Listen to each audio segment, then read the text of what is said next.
Hello, welcome everybody. Great to see you all. We'll get started in a couple of minutes here.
Well, welcome for those who are just joining us. We'll get started here in just a couple minutes.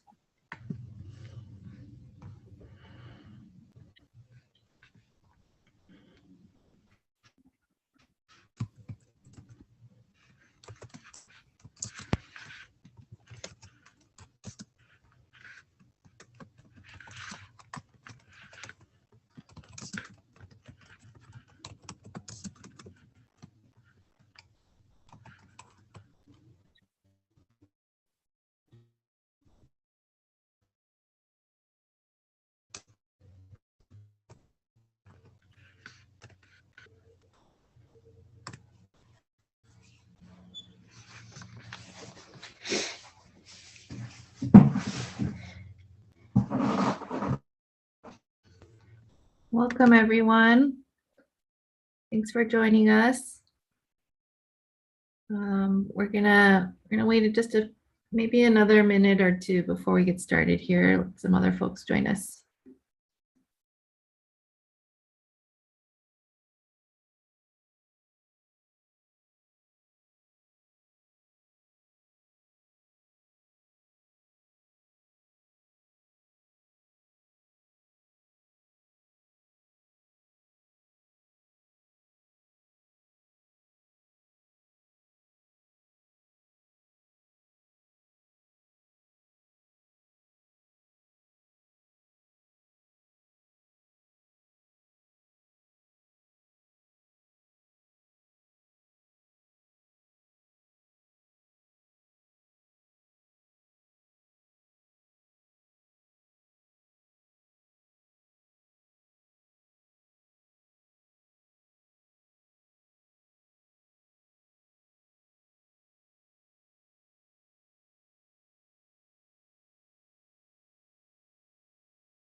Okay, I think we'll wait maybe another minute here before I get started, but welcome everybody.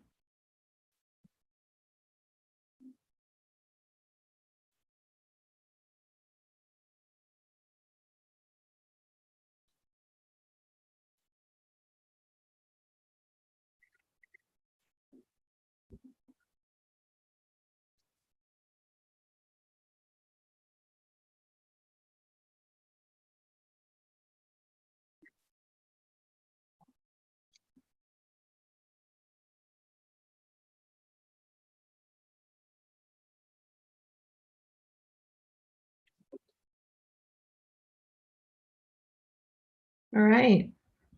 Should we get started, Vin?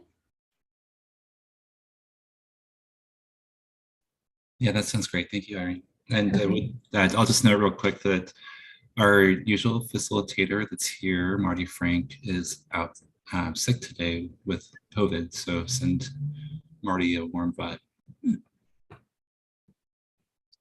Great, thanks, Ben. Okay, so welcome back, everyone. Everybody. Today is the fourth of 5 building working group meetings. Our theme today is going to be on anti-displacement and implementation. So we'll have more coming up on that. If this is the first meeting you're attending, welcome. And if you participated in the last working group, welcome back. If you didn't participate in the last building working group and want to catch up, there's Wing will add a link into the chat with the recording, so you can go back and listen in on those and see what we talked about. My name's Irene Kim. I'll be your facilitator today for the building working group, and we'll be thinking about Marty from afar. We're very delighted that you're all here again today to provide input into this policy. Just like in the past meetings, we ask that you speak to your values and your vision and your experience as we discuss anti-displacement implementation today. Just a little bit of housekeeping. I just wanted to remind everybody that the city is holding office hours still until June 16th. So you can talk to Vin and others one-on-one if you have any clarifying questions that you'd like to get answered outside of this meeting. So I'll put the dates here in the chat. So just as a reminder.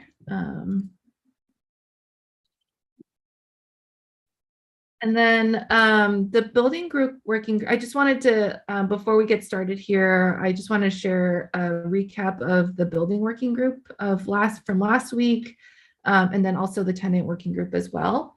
So last week, you all talked about health resilience and temperature standards. So this group heard the same presentations from Vin and Oriana from Verde and Dr. Erica Moseson.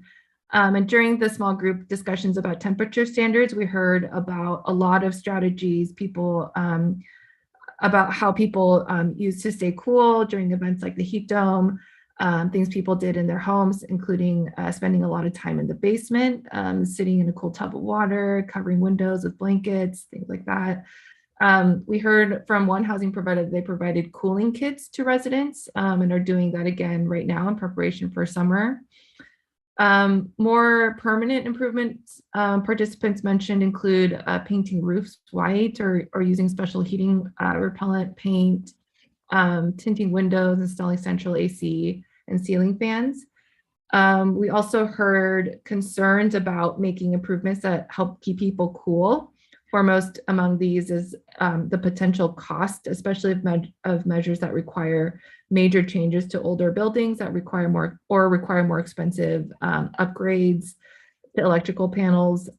We also talked about smaller, less invasive, even portable improvements like room AC units. And we heard that some people have a preference for these measures, at least in the short term. I also want to point out the concern that we heard about the cost or inconvenience of making these changes, like installing ductless heat pumps, and was balanced with the near consensus opinion in the building working group that I think you all expressed here, that people want and need cooling in their homes, that more centralized cooling shelters, at least the way we've been organizing them to date. A small number of larger shelters don't really work for lots of people. Last week, we also talked about indoor air quality, 2 weeks ago, we talked about indoor air quality. Again, we heard about people who have done lots of things like new and better filters, switching from gas to electric, improving ventilation, especially for gas stoves. And when it comes to discussing about air quality, how air quality could be part of building performance standards, participants reminded us to consider a few key things. So first is that buildings are going to differ based on their primary use, and that some buildings like hospitals are governed by their own sets of standards for things like ventilation. We also discussed how increasing ventilation, which is usually good for air quality, can be at odds with reducing energy use. So like if we're bringing a lot of outside air into a building on a very cold or a very hot day. We also heard about the importance of educating and informing building occupants about what they can do That includes people who live in buildings and also people who work in buildings like janitors. And finally, we discussed a number of ways to help cover the costs of making improvements that improve air quality and protect occupants against extreme temperatures, particularly for public sector and nonprofit sectors. These topics include whether they may be potential for energy efficiency incentives like those offered by the Energy Trust of Oregon to cover these types of improvements, as well as funding sources from PSEF, bonds, repayments on property tax bills, things like that. So that's that was a lot of a recap from the last building working group meeting. And then the tenant working group meeting also talked about equitable energy use and community-based renewable energy sources. So I'll just provide a very quick recap on what we talked about. So we asked folks, kind of their own experience about when the power goes out, how do you charge your devices? Could food stay warm or cool in the summer? Lots of comments about using solar battery packs and rechargeable batteries. Being able to store enough food and water is very, very critical. We heard that from multiple groups. And having access to go bags and emergency kits and having those things prepared is also something that is needed and also things that people are doing. We asked about what are some characteristics that folks value in renewable energy sources and what are their concerns. So we heard some comments about wanting more information about the pros and cons of different renewable energy sources in general. So people are asking about, are there negative impacts of solar and wanting to understand that or have a more comprehensive understanding of that a little bit better. And then there were also ideas about whether we can look into Indigenous communities for lessons in how to live more sustainably and take care of our land. Also some comments about being able to depend on a more diversified mix of energy sources and having that, and that's being more valuable to folks in case, and having multiple options to get through emergencies. And then also some comments about thinking about renewable energy and building improvements from a community ownership and wealth building perspective. So how can communities build systems that work for them and also use renewable energy systems that can help generate wealth as well. And also a need for large scale storage of excess wind and solar, which is not available right now. And then we also asked folks about kind of what do renters need to know about energy use and utility bill costs in apartment decision making. So a big thing that came up is that transparency is really essential. So, doing regular audits and requiring those for all buildings, and then also having a way to, kind of this question about what happens after that audit. So the need for accountability once those things happen. Then having audit scores clearly displayed and understood by folks, especially for non-English speakers and other folks with barriers, and sharing a comparison to an average, like a citywide average, for instance. And then other ideas about providing a snapshot of what previous tenants were paying in utility bills, and also just building awareness and mutual understanding of what both tenants and landlord rights are and what their responsibilities are in energy use and conservation and things like that. And then finally, we asked about how and where should this information be shared? Is it annual reports and disclosures on web pages, time of lease, home energy scorecards, building labels? One thing we heard multiple times is to really leverage culturally specific organizations, schools, faith-based organizations, and really local communities to help disseminate information broadly. And that these partnerships are really critical in building trust and awareness particularly among vulnerable communities. There are ideas about sharing a dashboard or some type of information through Zillow or Portland Maps, disclosing average energy costs for each building and showing comparisons. And then also comments about that for renters, that having a central place to get this information is really important and more equitable, as renters are being taken to lots of different platforms to get information. So that's just a very, there's a lot more that we talked about, and feel free to go back to those videos and recordings to get more detailed recap of the meetings, but that was just a quick kind of summary of what we talked about in the tenant working group. Okay, so I'm going to kind of review our agenda here. So let me share my screen.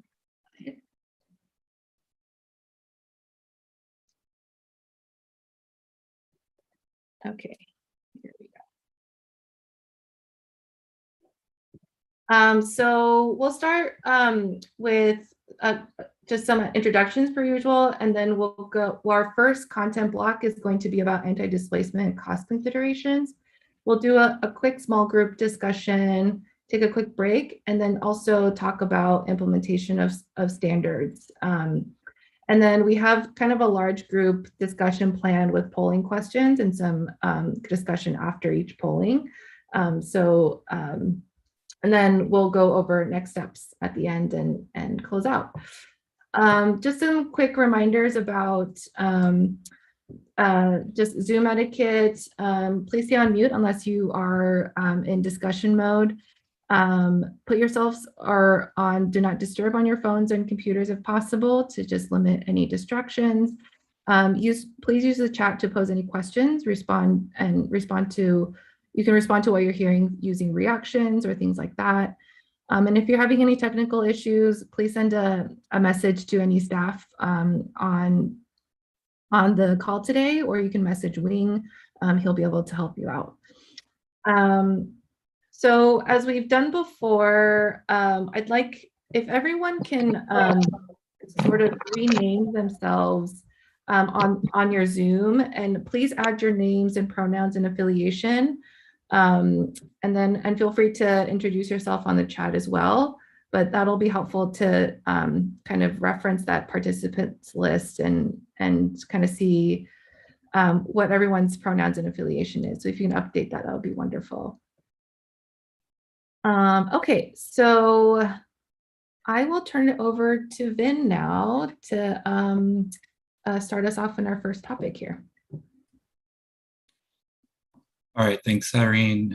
While we're entering in our names and pronouns and affiliations into the chat for our introductions, I just wanted to take a minute to recognize what happened yesterday, and hopefully everybody's heard the news, but the shooting at Robb Elementary School in Uvalde, Texas, and the loss of life there. And I know that a lot of folks are impacted right now by that event. Myself included. I have a middle schooler, and just trying to process that, and ask that we have some grace for each other today as we go through this work together. And thank you for being here as well. So let's just take a moment.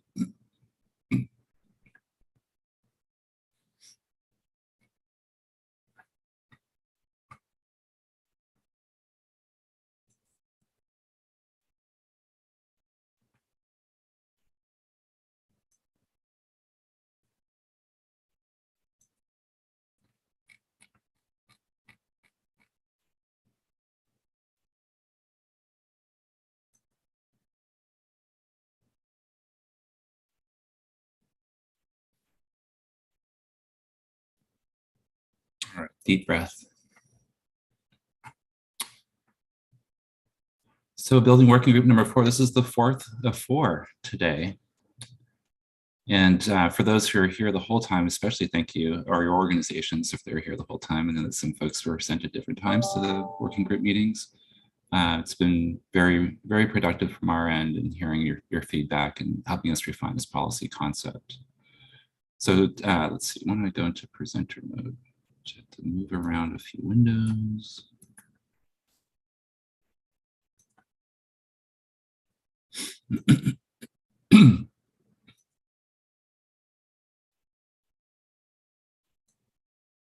Okay. Can everybody see that okay? All right, Yep, so I'll be sharing for the initial content for background. a bit of the key question that I think we've all been wondering is who should pay and how much it's going to cost. And so we'll have some sense of that today, and we'll have some discussion around it.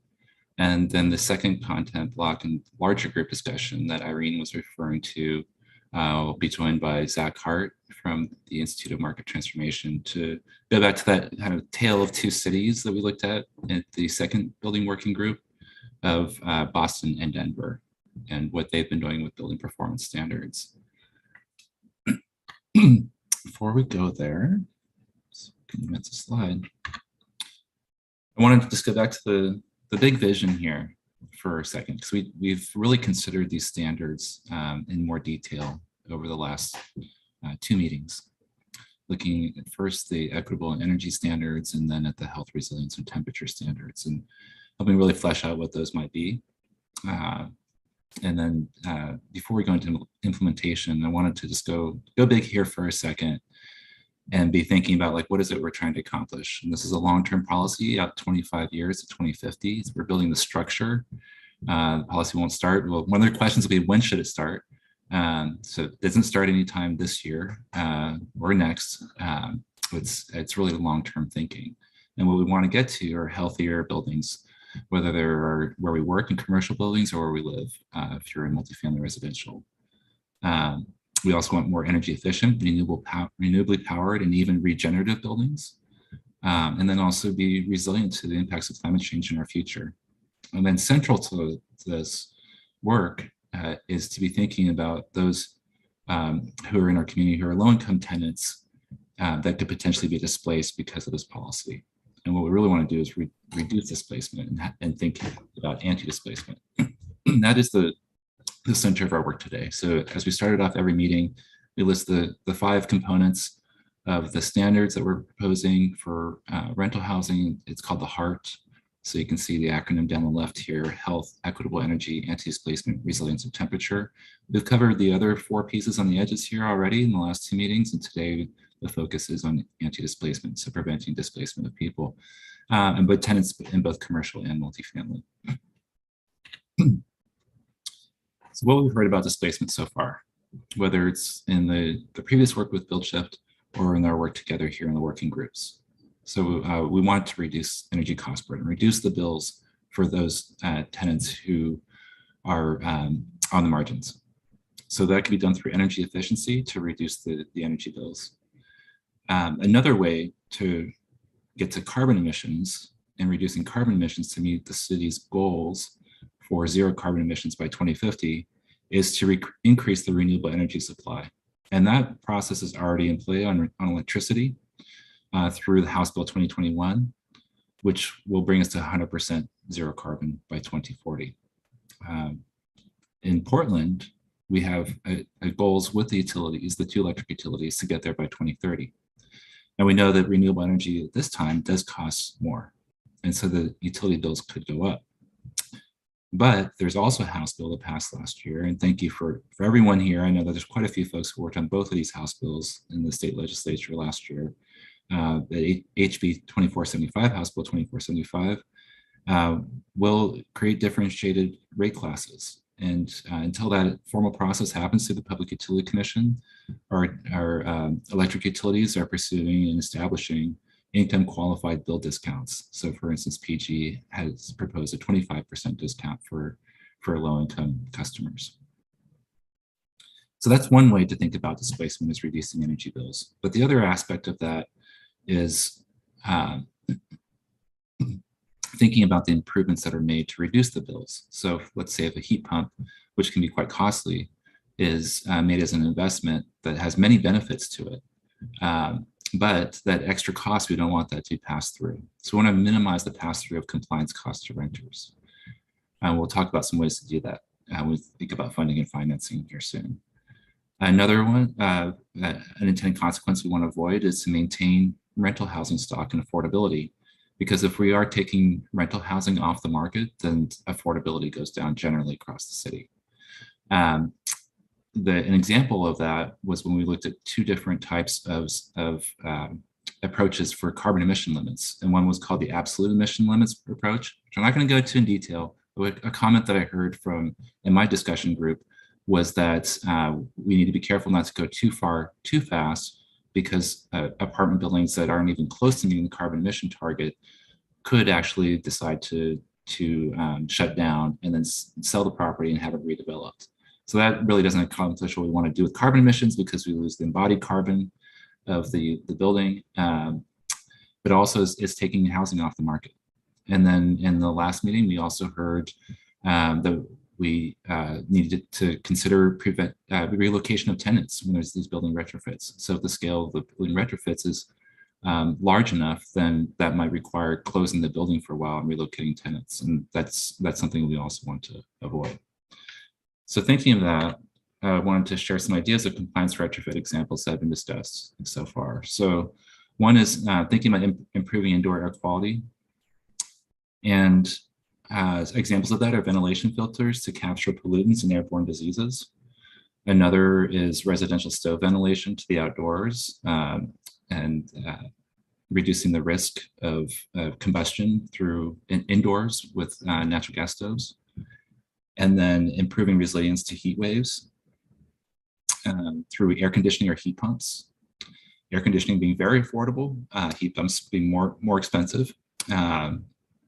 And then to do that in at least one room in an apartment. And then reducing carbon emissions. That can be done through weatherization, insulation, and window replacements. So thinking of the envelope of the building.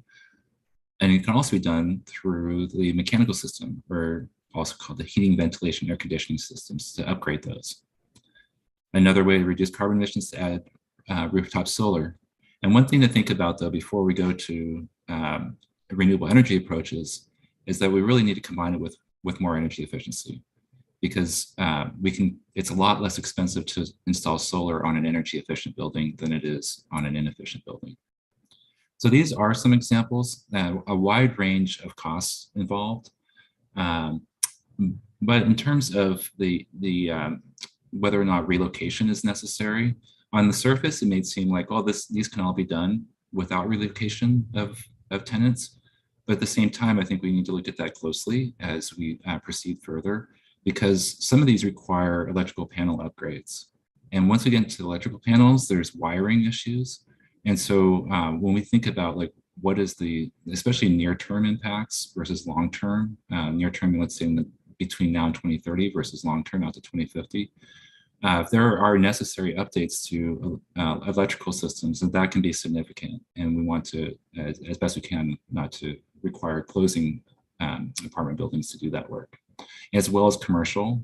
Commercial in many cases, can be worked on at night. So a lot of these changes can happen outside of business hours. The example here of the picture is a weatherization project over in Buckman. Weatherization kind of checks a lot of these buckets, and it's some of the easiest stuff we can do. And a lot of weatherization programs are already serving low-income homeowners and renters. Okay, and then other programs that are out there to help out.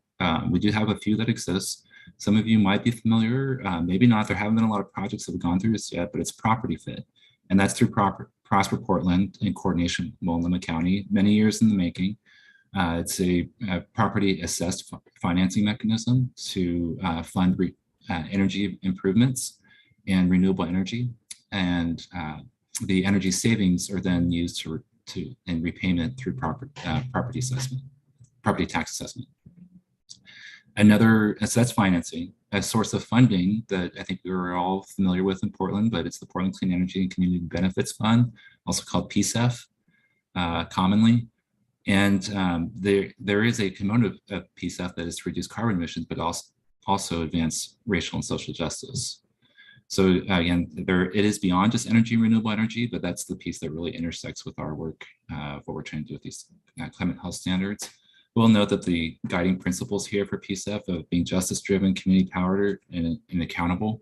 And an aspect of that is that currently the funds are distributed through grants based on proposals from community-based organizations, but they at least need to be led by a community-based organization. So it's not necessarily available to everyone. And then there are other programs that have existed for a while, like the Energy Trust of Oregon. We're going to hear from Wendy Gibson here. Wendy visited us building working group meeting number 2, and is back to share some more details on what they see in market trends and some potential costs. But there is also distribution system planning that is happening at the electric utility level, where trying to reduce demand for energy also could result in incentives for energy efficiency. So with that, I would like to turn it over to Wendy. Are you here? Would you mind presenting for a few minutes? Yeah, I'm here. Thanks. Great. Okay, let me share my screen here. All right. All right, can you see it? Perfect. Okay. All right, thanks everyone. Vin asked me if I could kind of gather some data around project costs, incentive costs, path to net zero stuff. So I did the best I could. It was actually a really fascinating kind of experiment to dig deeper into some of our data to figure out where projects are headed and what things are happening. So the first thing is, this slide may look familiar from the last time I presented, and this is just— So Wendy, your volume is fading, sorry. It's fading? Can you hear me now? Can you hear me? A little better, yeah. Yeah, it's fine Okay. for me. Okay. Oh, thanks. Okay, never mind. Okay, I'll lean forward as much as I can. Okay, thanks. So this is based on the different categories that we talked about last time. I left this slide in to just center us a little bit around. We have different market sectors that we track on. Last time we talked about commercial multifamily and the multifamily rental market. When I talked to Vin, we talked about continuing with the commercial multifamily lens. And so I looked at affordable multifamily and office spaces specifically. So what you have here is, over the course of the last year, kind of the different types of projects that people have worked on in some. And if we dig deeper, what you see— I think that might be in the way for you guys, not sure. If we dig deeper, what we see is kind of the different types of projects overarching. And what I wanted to show, what I think this graph does, is it shows that over time, over the last 4 to 5 years, kind of the main things that have been generating savings for the Portland area, right? So lighting, fans, and weatherization across all of the commercial sector, including multifamily. And then on the gas side, it's really HVAC leading the charge, food services, which is, my guess is, gas fryers. Unfortunately, or fortunately, depending on how you look at it, the code has actually caught up to Energy Trust. So gas fryers are sunsetting, which is a bit of a bummer. As you can see, they've gotten a lot of our savings, but also it's great to see the code catching up.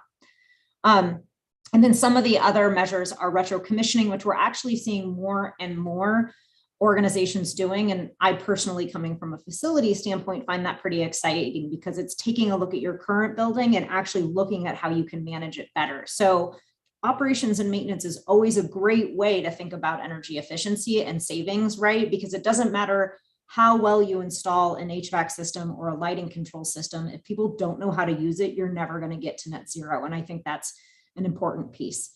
And then weatherization, which is insulation and windows as well. And insulation obviously saves on both HVAC and electric. So that's what we had for the trend. And then this specific slide talks about the average cost and incentives. And I did an average of the last 3 years to kind of look at the different types of projects. So on the left-hand side, we've got affordable multifamily. On the right-hand side, we've got offices. I pulled together the average incentive and the average cost of the project as it was indicated to us. So there's a lot of caveats in this data, right? So we just asked the customer, how much did your project cost, along with some invoicing information. So it may not be the total cost that we're capturing. These projects are mostly prescriptive in nature. So it's kind of a self-assess in some ways. And so I just want to make sure that I state that up front. And then the average incentive, obviously, depending on what you do and how much you do, your incentive would vary. And incentives are based on the amount of savings we see, not the cost of the project. So what you have across on the right-hand side there is the percentage of incentives that you get for the cost that total the total cost of the project, which, to be honest, was higher than I thought it was going to be. I hadn't looked at the data like this. And so I thought that that was pretty interesting. And for the record, under offices, boilers, it should say HVAC. We don't actually cover boilers to that high percentage, and that just didn't get changed. And then the next slide, here we have the path to net zero journey. So the last two slides were really what you can do or what the industry is doing when we talk about retrofitting current buildings, right? Where those projects are looking, how much they're costing, what types of incentives we're providing. And obviously the incentives change by year, and so does the cost right now with inflation and things like that. Prices we know are going up. So those numbers are old and historic. They probably look different this year. Path to net zero is really a journey for ground up construction and major renovations, normally during space, when people are changing the space use. So tenants are not in the building. And the path to net journey, or the path to net zero journey, really involves 3 different areas where you can look at getting incentives. And one of the things that's nice about this is that, you talk to an energy advisor and you talk about setting an EUI target, you look towards getting certification.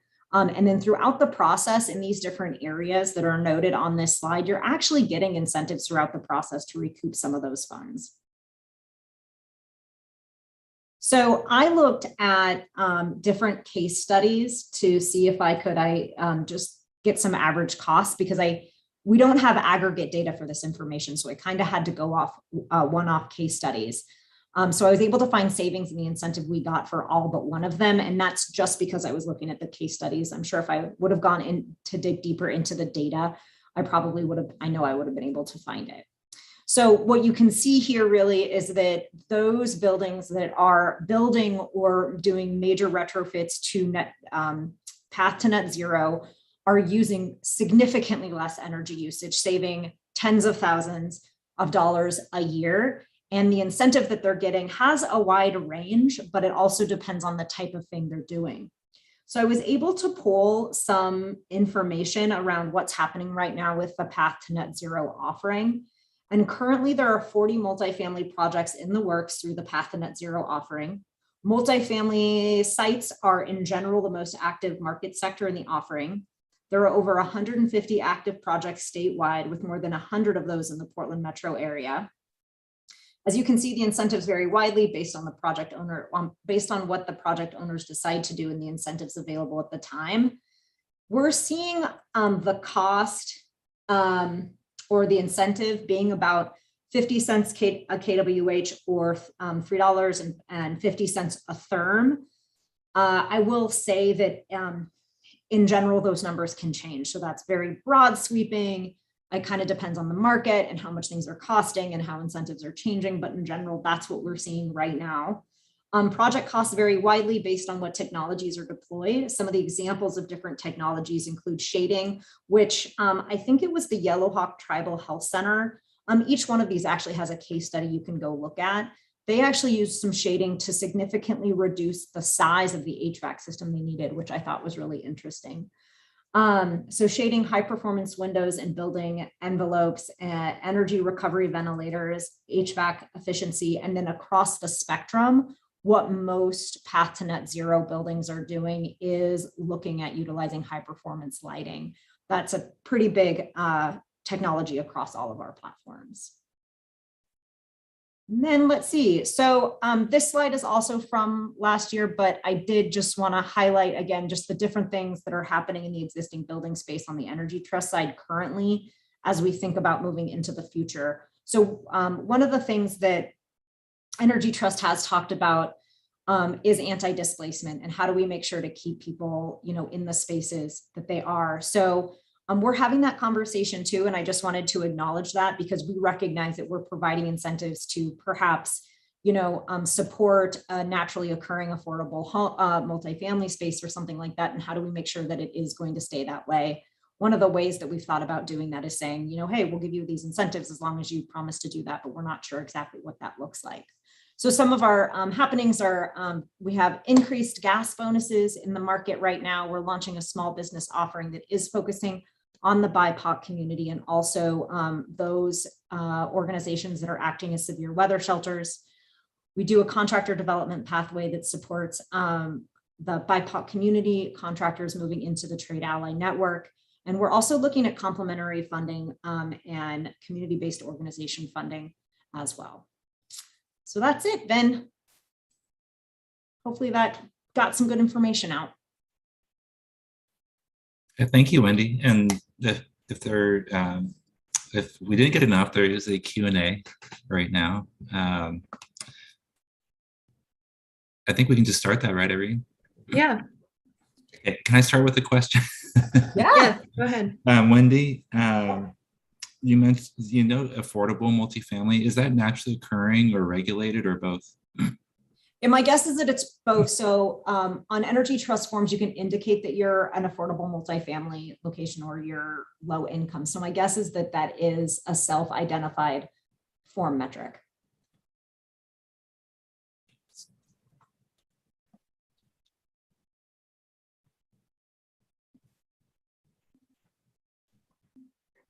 Yeah, I sure can.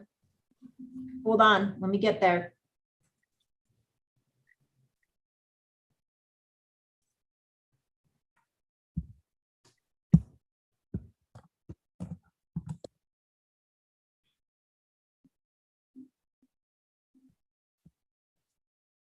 While that's happening, I did see that, John, are you here now? Yeah, I got in. Thank you. Great. Thanks for being here.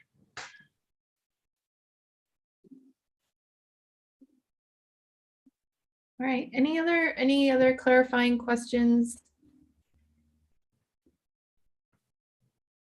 on this slide or anything else that was shared? I did want to just put out a direct message question that I got about there was someone that had mentioned that there's a lot of federal funding for school upgrades. Is this policy going to include schools, or is it mostly just generally commercial buildings? Great question. Yeah, so I think we start off and we assume that schools are included. I'll be speaking about the commercial energy reporting program later, which did initially include schools. Because we learned that the schools were already reporting to the state annually on the same metrics that we were looking for, and that we had access to that data, we had an exemption for schools in Portland. I think when we get to that point of thinking about exemptions, then we will consider where schools are at too, because if they are already on track, that I know Portland Public Schools has a new climate policy that aligns well with the same goals that we have, then we might not include schools.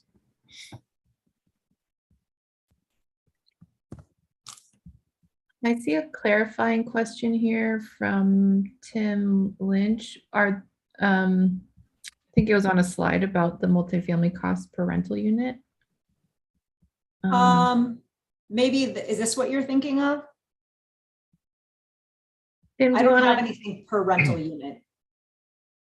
Yeah, thanks, Wendy, for the presentation. This is great. This is Tim from Multnomah County. Yeah, just looking at those average costs of projects was surprising if that's like a whole building for a large multifamily. I guess maybe there's some additional typology in terms of the size of the multifamily, if these are 4 units or if these are mid rises, et cetera. So just trying to better understand the data and the costs.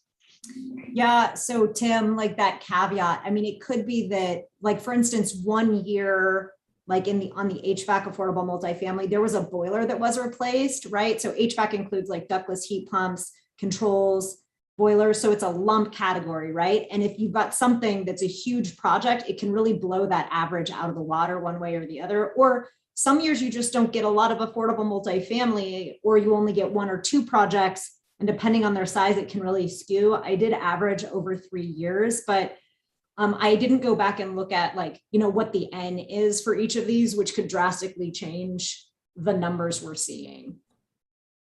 That helps. Yeah, it's complex, so appreciate it. Yeah. Any other questions here from folks before we move on to our group discussion?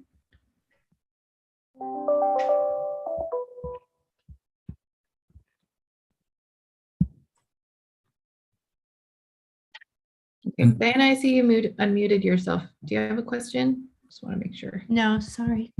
Oh, that's okay. Yeah, I have a question. This is Jim Balderas with Verde Northwest. For the gas bonus that ETO will be offering, is that going to be like a bonus for upgrading to gas, or is it for fuel switching? No, Energy Trust is fuel neutral. The gas bonus is if you want to increase efficiency in your gas equipment, then we have bonuses right now. So gas fryers, which are sunsetting this year, there's a bonus on them. There's a bonus on retro commissioning, which also gives us gas savings. So it's the different types of measures that we have that you can actually increase your gas savings by replacing to more efficient gas equipment.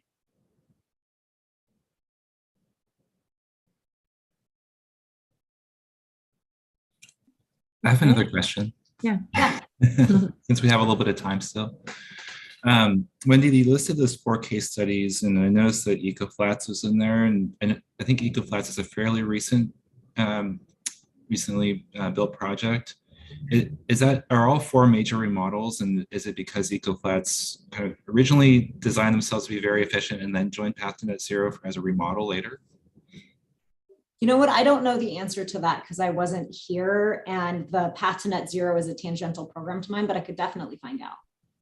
Were the 4 projects listed there retrofits or 4 just general examples? General examples. Okay. I know at least 2 of them were ground up. Okay.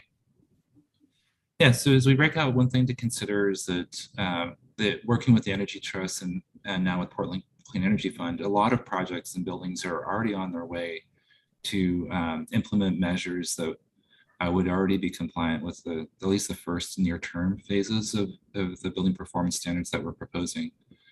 Long-term, we might want to consider deep energy retrofits and Path to Net Zero types of programs as an option because energy efficiency can be more cost-effective than renewable energy. But there is another pathway to go with renewable energy too. So by having a performance standard, one of the benefits of performance standard is that there's multiple ways to get there and the most cost-effective pathway can be chosen. So near term, we're looking at incremental progress, and we'll look at that a little bit more later today. But then long term is where we would, we wouldn't require it, but folks could consider deep energy retrofits to get there, and there are incentives out there to do that.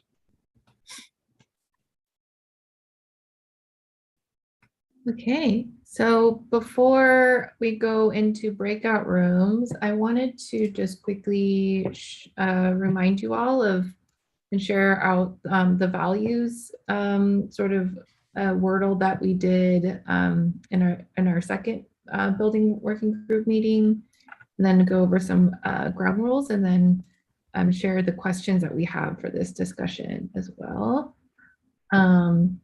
So just wanted to share that and kind of ground ourselves in the values that you all came up with about on what's important to you to bring to these hard standards. So very similar to the tenant working group as well, and things that really came up more prominently were health, equity, justice, community, neighborhoods, sustainability, resilience, families, were all values that were important to you all. So just keep those in mind as you discuss. And our first set of discussion questions is around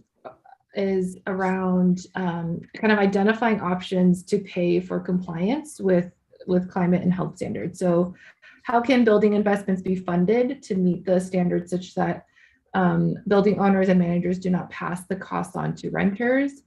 And also, what assistance should be prioritized to help building owners meet the standards to help offset the costs of compliance? So no need to write these down.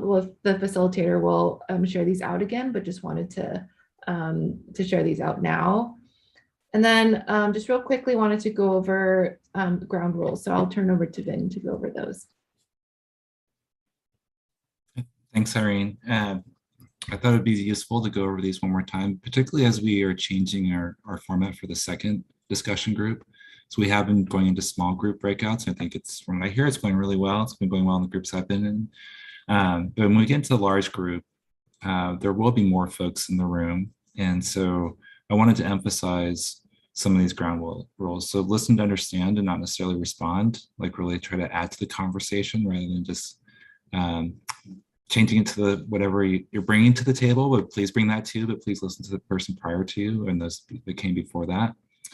And then the wait here, why am I talking? And when we get into a larger group, I know that I'm a very active talker and I'm a bit of an open processor, and I'll try not to take up too much time on these ground rules.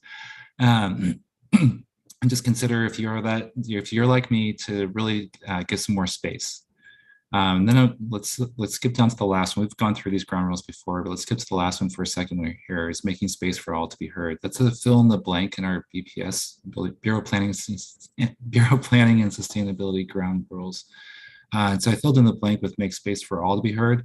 In the small group discussions, what we try to do is really call on folks and ensure that everybody in that small group is being heard. Now, in the large group, that probably won't happen. Some of the reason why we're going to the large group is because some of these questions are not necessarily answers that everyone's going to have an opinion on. But we do want to hear from folks if you do have an opinion. And so if you normally wouldn't participate in a large group discussion or if you're feeling timid about it, we are going to do our best to create space to hear from you. We definitely want to hear from a variety of folks, not necessarily everybody in large group discussion, but from a variety. So that I think we're ready to go into the small groups where we will hear from every single person in small groups. So we are down one facilitator today, so it's going to be a fairly large group. So we'll facilitate to make sure everybody's heard here, especially on the first question. Great. Wayne, do you want to get us into our breakout rooms?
Julianne, if you just joined, folks are in breakout sessions. They just started, so I'll go ahead and place you in one.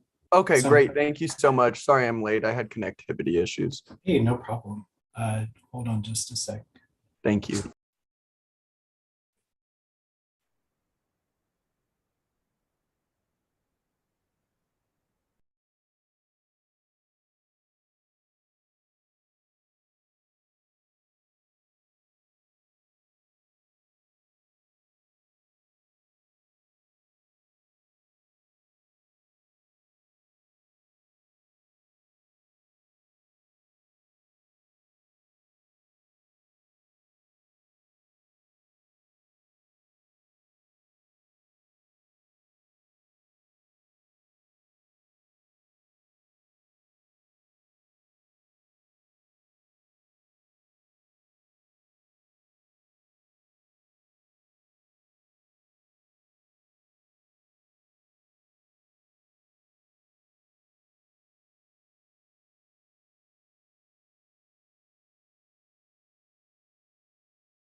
Hey everybody, I have a wing Zoom question for you.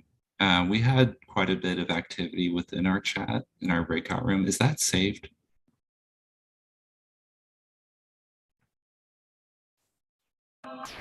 Unfortunately, no, the breakout room chat activity is not saved.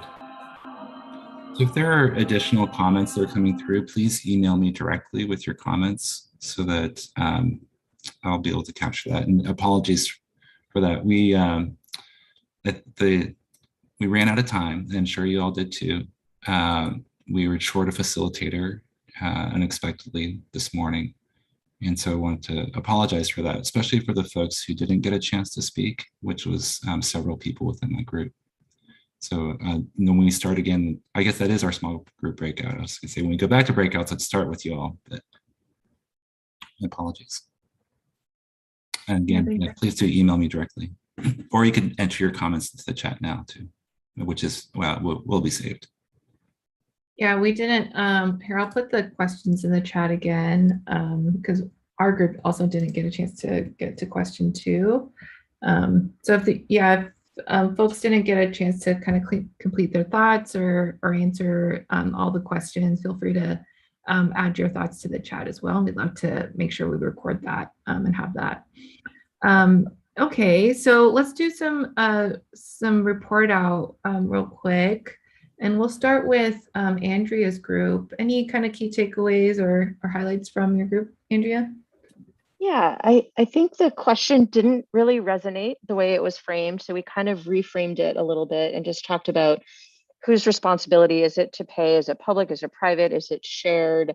And, sharing that idea that, from community, that who should pay depends on who has the resources, and do people agree with that? So I think some of the main comments were that that public-private shared responsibility might not actually be a useful framing, because if the public sector doesn't have the money, then we're going to go out and raise it, and that's going to come from the private sector, whether through taxes or through costs that are passed on to, whether it's patients from OHSU or other or taxpayers through the school system. So that's a little bit of maybe a false framework, and I appreciated that. That was kind of new thinking for me. I think the other comments that are around the inherent challenge that humans have about paying for things now, even though for future benefit.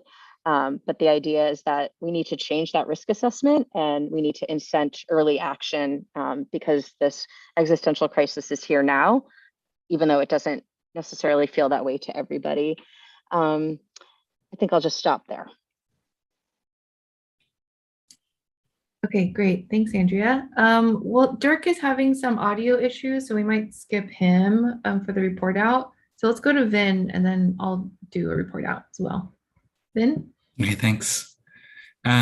So we had a few funding ideas, and one was PSEF, already mentioned, property tax reduction. There was a note that this can have inequitable outcomes if it benefits more expensive buildings. And a couple other ideas for funding were federal funds, pursue federal funds, and we are doing that at the city currently, and consider city bonds. And then another idea was to consider a fee for buildings that are left vacant, or allow them, if buildings are intentionally being left vacant for market reasons, to open those buildings to for other buildings that are under remodel. And that gets back to a concern that was shared about disruption during repairs that are made for energy retrofits that would require tenants to move out.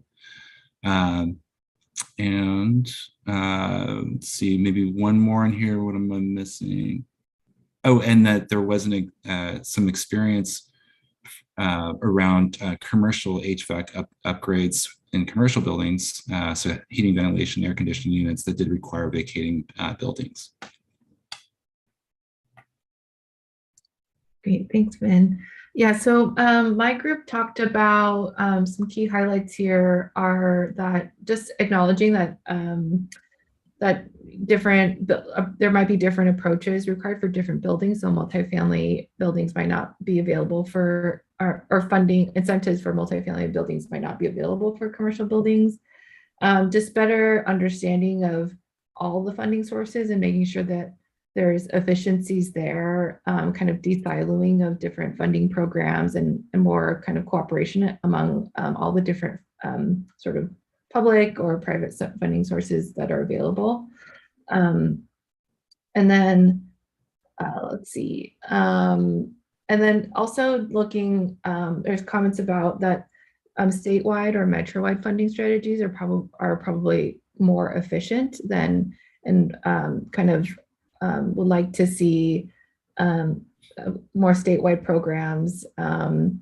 Although Portland can be kind of the trailblazer as a citywide solution, statewide programs can also have a greater impact as well. So thinking about that.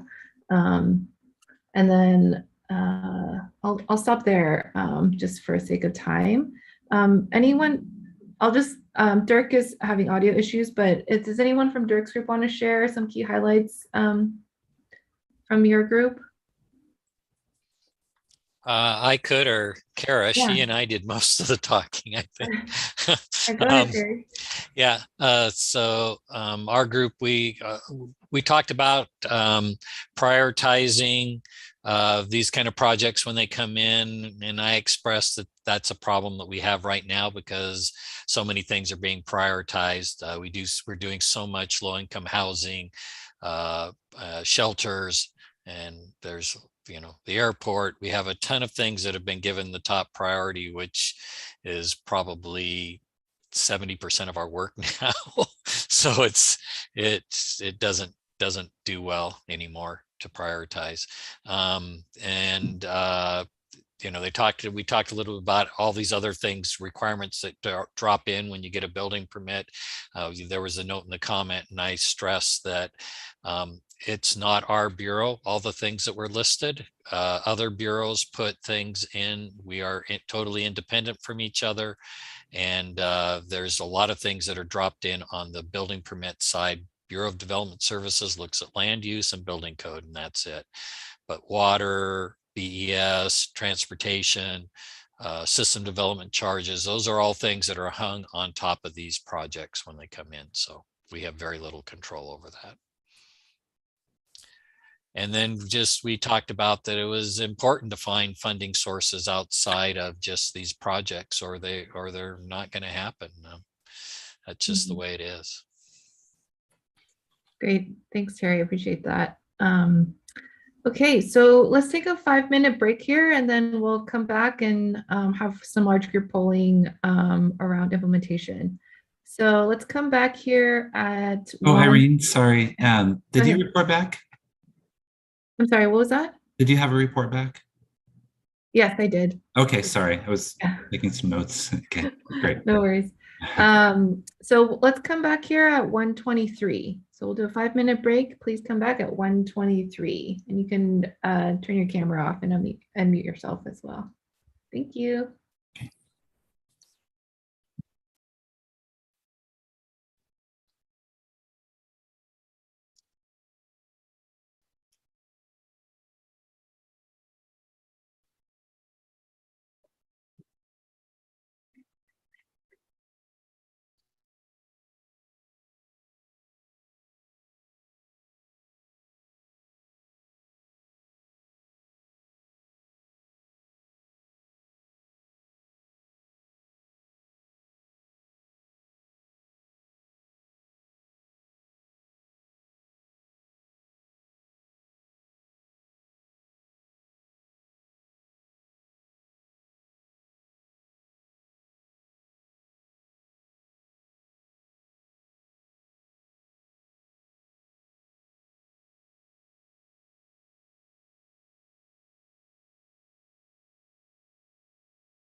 All right.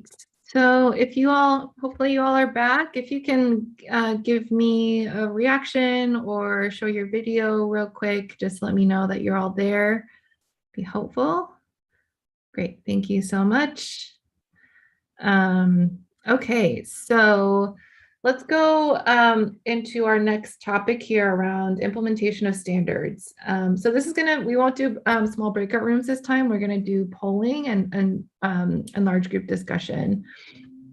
So we wanted to get feedback on which buildings should be covered, and then talk about compliance timelines and enforcement as well. So Vin, should we just jump in? Oh, actually, sorry, you have some content, some background information that you want to share, right? Yeah, I'll tee up each question with some background. So on the share screen here.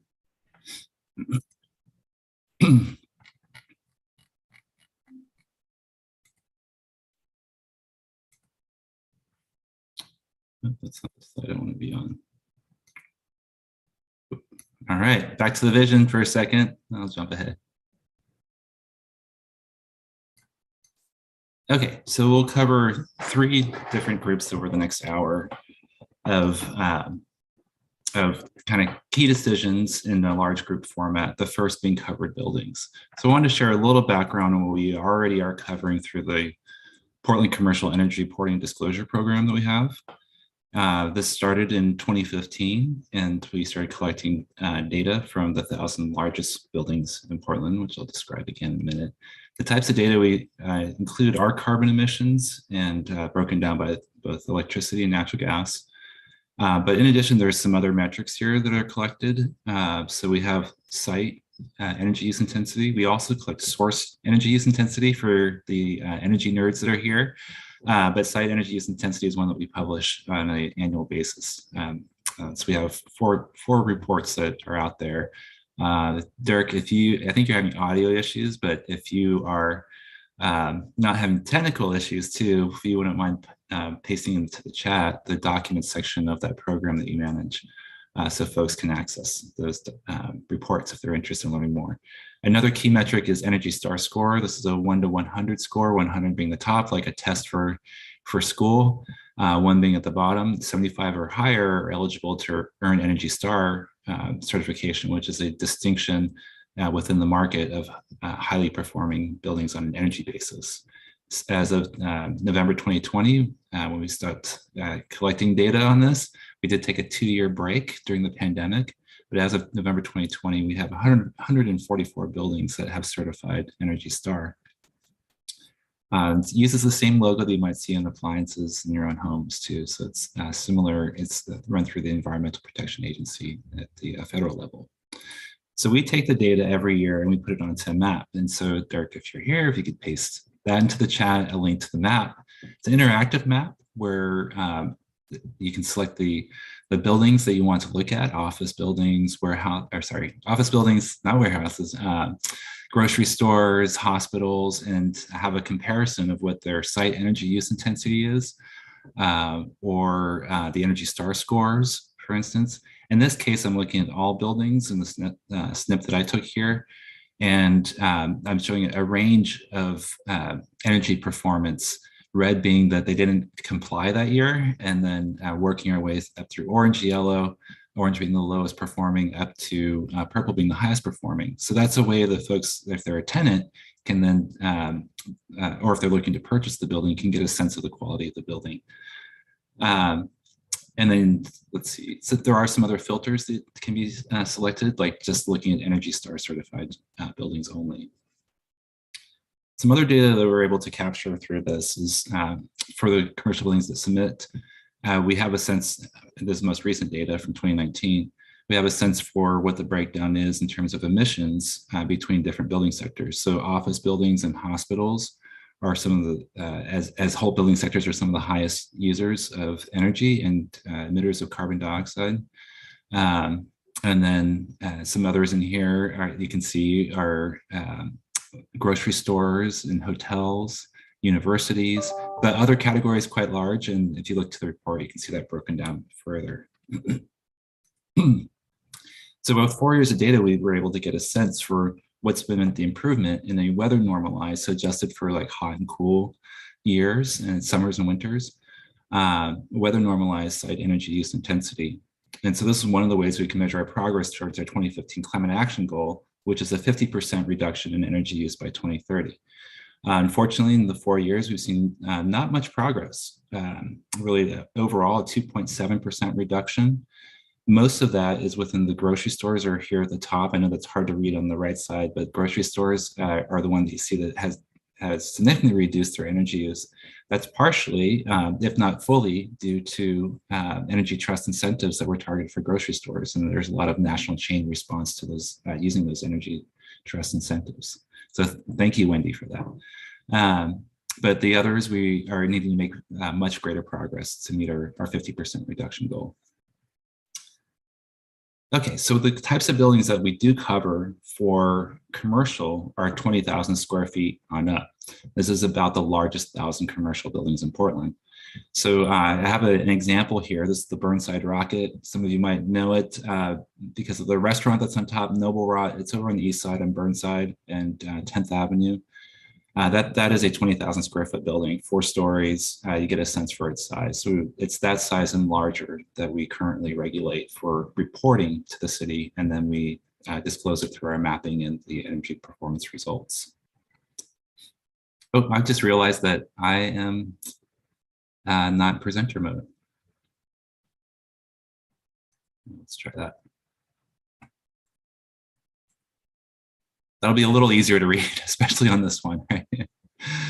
Okay, so we don't currently cover multifamily residential buildings. We do have a single family residential home energy score required at time of sale. You all might be familiar with any home that's listed for sale within the multiple listing service that realtors use is required to post an home energy score. That's a 1 to 10 scale, 10 being the highest performing.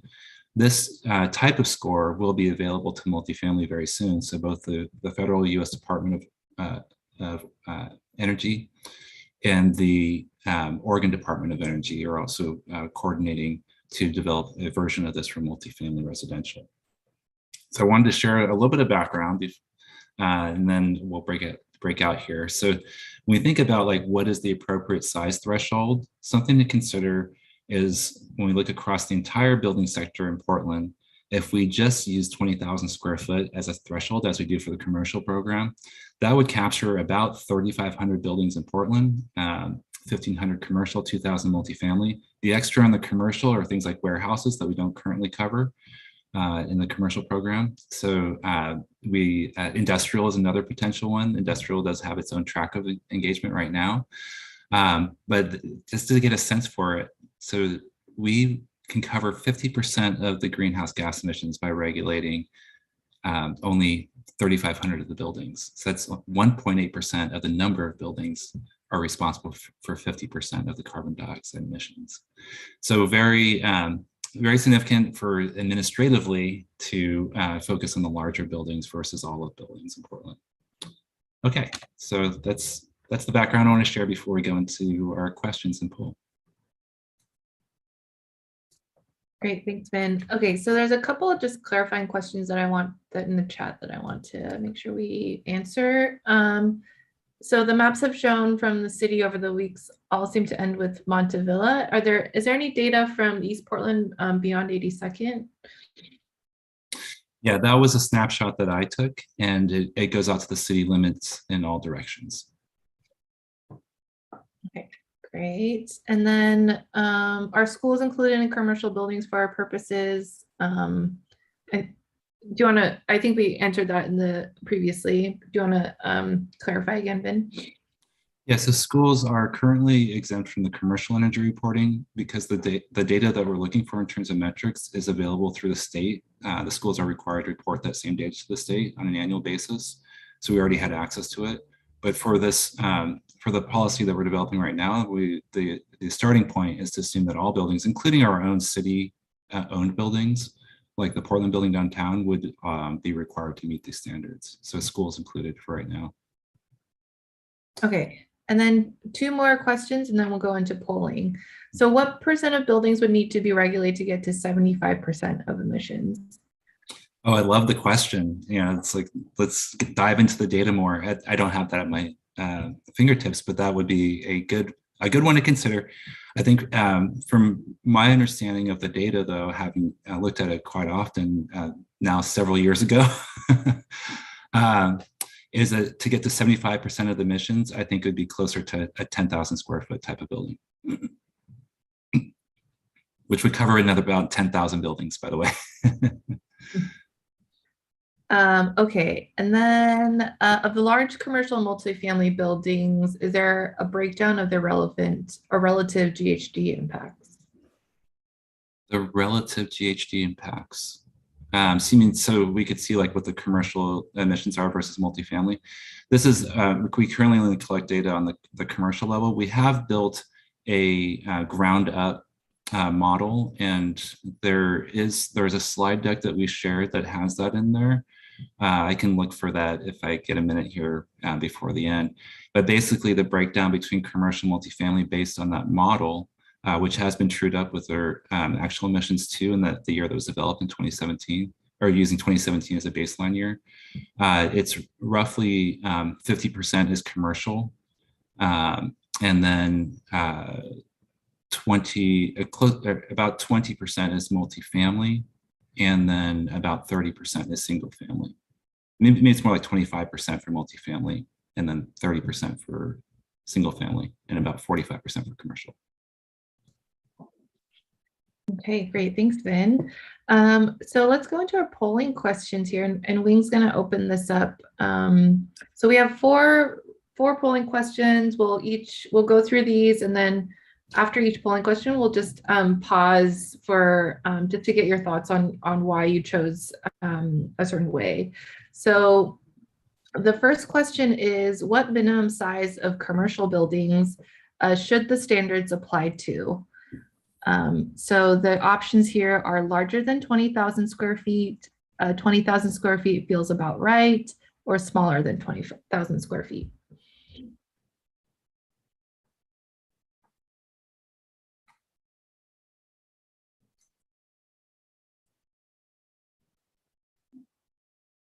So feel free to take a moment there to add in your responses. Try to get to about as close to our 37 folks here as possible. Just checking, does everybody see the polling option at the bottom there?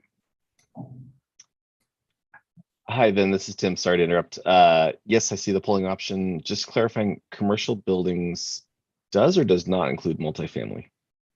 Oh, it does not. We have the same Thank question you. coming Great. up next. Okay, just making sure. Okay, great. Thanks so much. Good clarifying question.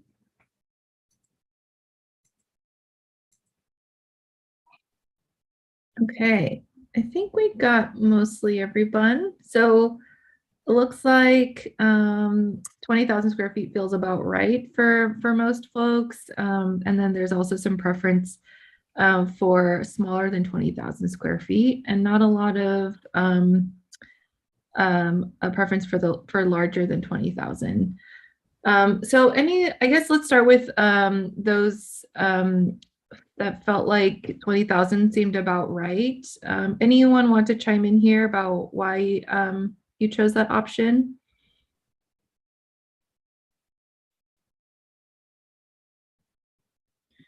I guess I would say that I really like to see us get quickly to doing some of this work. And so it feels like we could go towards that as a very first phase and try and do it as rapidly as possible. And then to have a next phase where it would look at the next kind of set of buildings, like the person from OHSU was suggesting, you know, where it's a lot more buildings, but you're trying to get more emissions.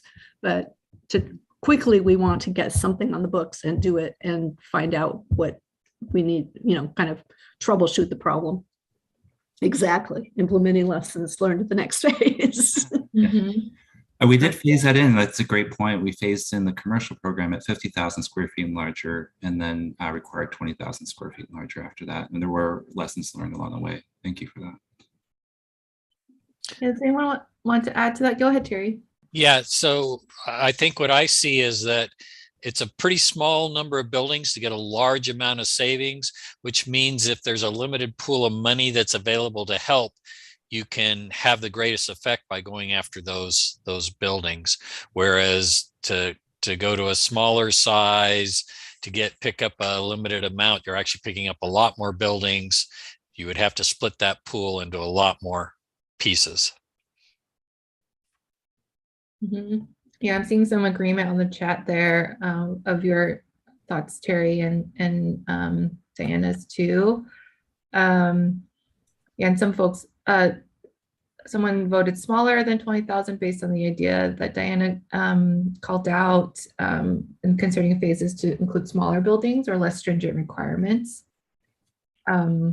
Great. Any other thoughts to share? Maybe any other thoughts on why folks chose the smaller than 20,000 square feet other than what was already talked about just now?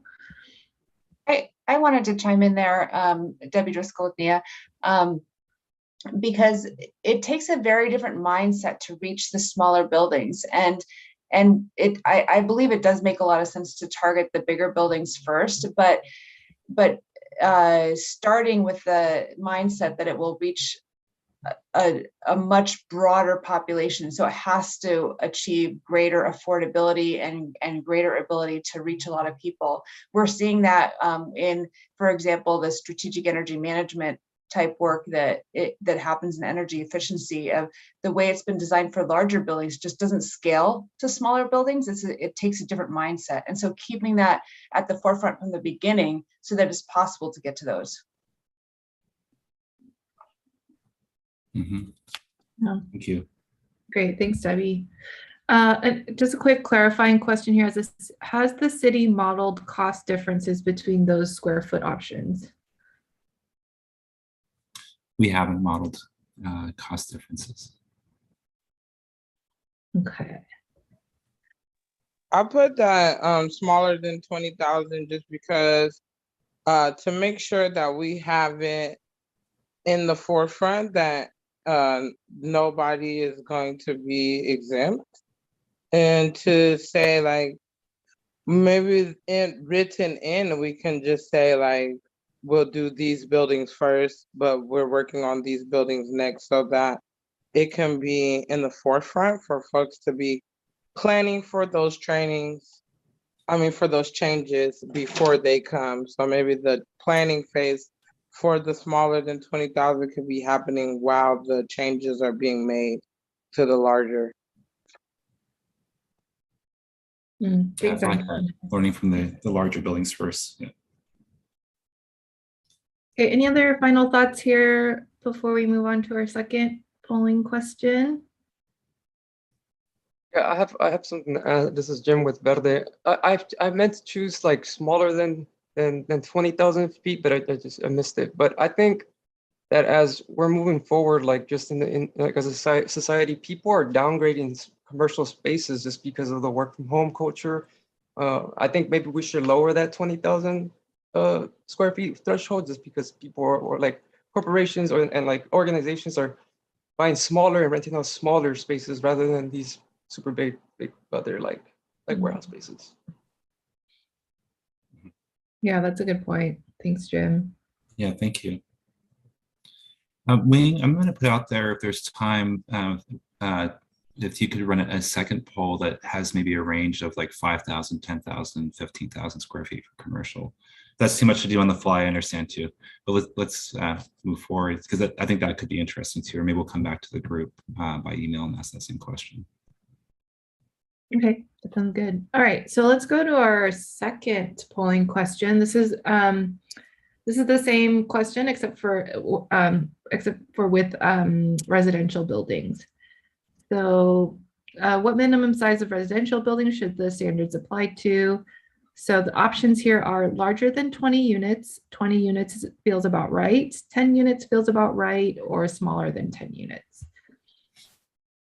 And one thing I'll share too is that one unit is about 1,000 square feet for a 2-bedroom. So 20,000 square feet where we currently are with commercial is about 20 units, 22 bedroom units. I'll give you all another minute or two here to add your responses. Yeah, and if you're having any issues with the polling, let us know. We'll try to troubleshoot here.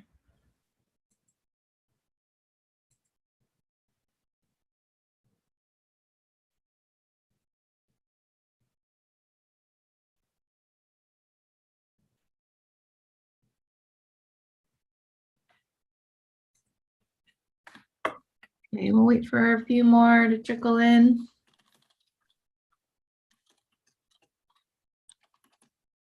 Again, the question is what minimum size of residential buildings should the standards apply to? Larger than 20 units, 20 units feels about right, 10 units feels about right, or smaller than 10 units. So it looks like the majority of folks feel like 10 units feels about right. A little bit of an even preference for 20 units feels about right or smaller than 10 units, and less preference for larger than 20 units. Any, let's maybe start with those that said felt like 10 units felt about right. Any thoughts on why you chose that?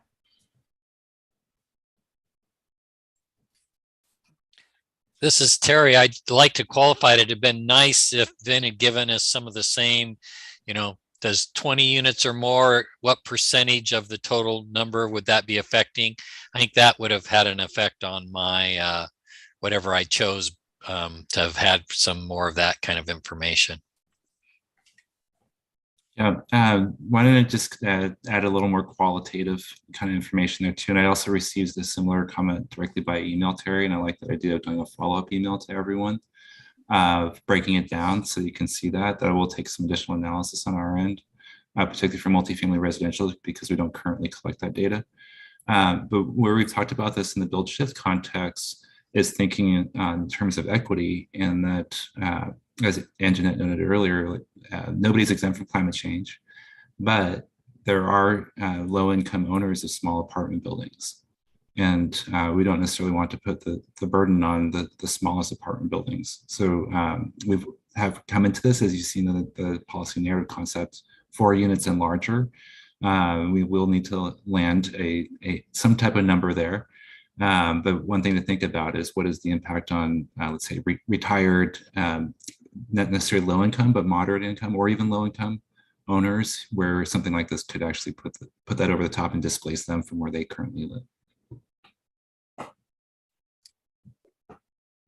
But please, thoughts. Yeah.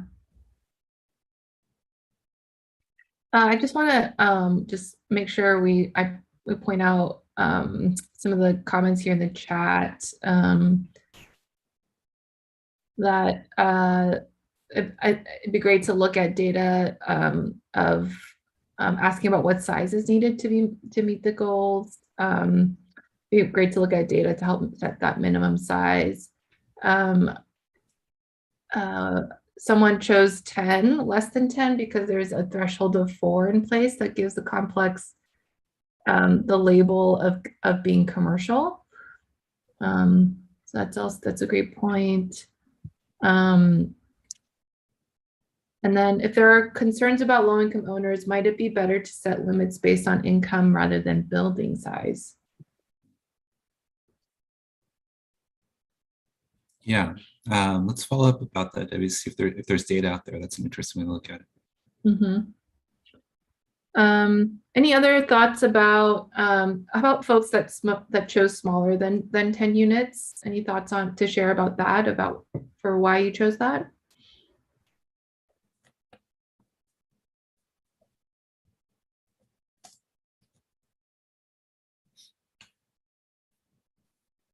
I could speak to that. I'm kind of thinking about property owners that might have multiple different buildings or multiple properties. So you could have, one landlord that owns like 5 different 5-unit buildings.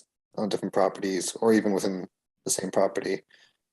So, trying to capture those larger property owners that might have as many units as someone who owns one property, just a bigger building.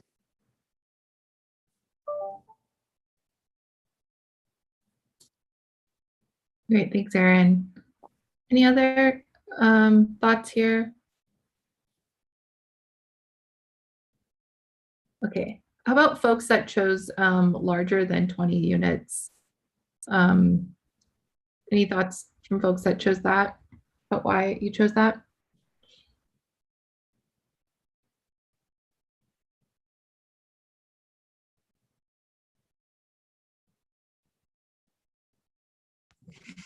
This is Jeff Bissonette from Northwest Energy Coalition, kind of echoing some of Terry's comments about sort of, data on impact would be good. But, I have to say that my choice was on an intuitive thing that kind of on along the lines of the comments earlier of the mindset maybe different on different sized buildings with different sized property owners. And so, go after the big ones first, learn lessons, and then sort of adjust the mindset from there. Great, thanks, Jeff. Okay. Green, I just wanted to throw in one thing. I was just thinking maybe in the larger buildings, you had more economy of scale. And so you could maybe do it a little quicker because you have a contractor putting in 20 sets of windows or 20 whatevers. And you might be able to get more discounted buying on your equipment or the things that you're using to retrofit. Thanks, Nina. Yeah. Molly, I see you unmuted yourself. Did you have something? Oh, no, sorry. That was totally an accident on my part. But I appreciate where people are coming from and how they were looking at this approach overall. Great. Okay. Then should we move on to our next set of polling questions here? Sure. I'm going to hand it over to Zack Hart. I can run slides for you, Zack, from the Institute for Market Transformation to look at our tale of two cities, and we'll talk about compliance cycles. Actually, I need to start sharing first.